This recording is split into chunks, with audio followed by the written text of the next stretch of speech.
The Persian and Arab world often found themselves at each other's throats throughout the centuries.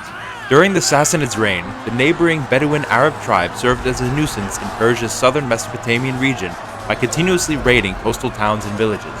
The king of the Arab Lakhmid kingdom, Imru al-Qais, would attempt to unify the Arab tribes in Syria, Lebanon, and Iraq into one large kingdom. The rise of one of Persia's greatest Shahanshahs would not only see the end of these ambitions, but result in the annexation and subjugation of the bordering Arab territories after a swift and merciless campaign. In 309 AD, the Sasanian Shahanshah Hormizd II was succeeded by his fourth-born son, Shapur, after his firstborn son and heir, Adur-Narse, was killed by members of the nobility. They had also blinded the second son and imprisoned the third, who later escaped to the Roman Empire. Shapur took the crown as Shapur II almost immediately after he was born. Legend states that he was crowned in utero, where the crown was placed upon his mother's womb, although this account is most certainly apocryphal. The nobles that eliminated his brothers hoped that they would be able to manipulate the young King of Kings in order to gain further power and influence in the empire. This occurred up until the point when Shapur reached the age of 16. In order to increase his authority in court and his legitimacy as a military commander, Shapur knew he had to personally deal with the Lakhmid threat in the south.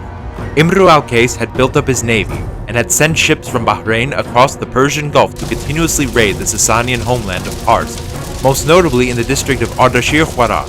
In 325 AD, at just 16 years of age, Shapur II decided to lead an expedition against the Arabs.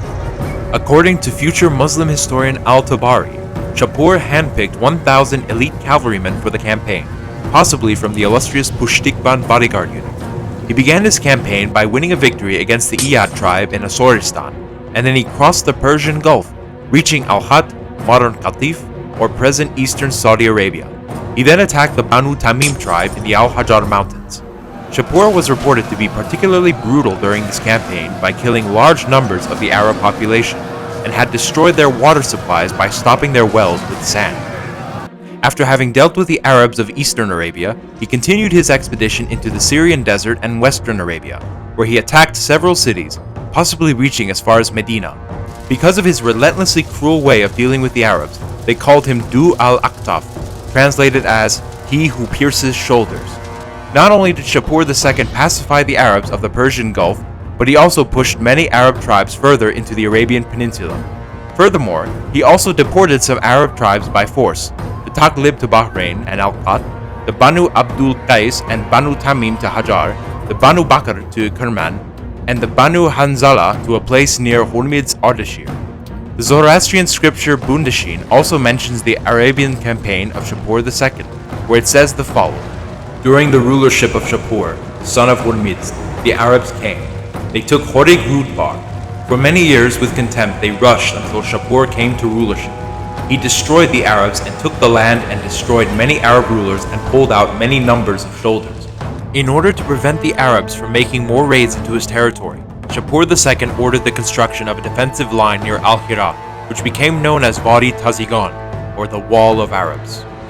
Imru al-Qais escaped to Bahrain, taking his dream of a unified Arab nation with him, and then to Syria, where he attempted to seek out the promised assistance from the Eastern Augustus Constantius II, which never materialized, so he stayed there in exile until he died.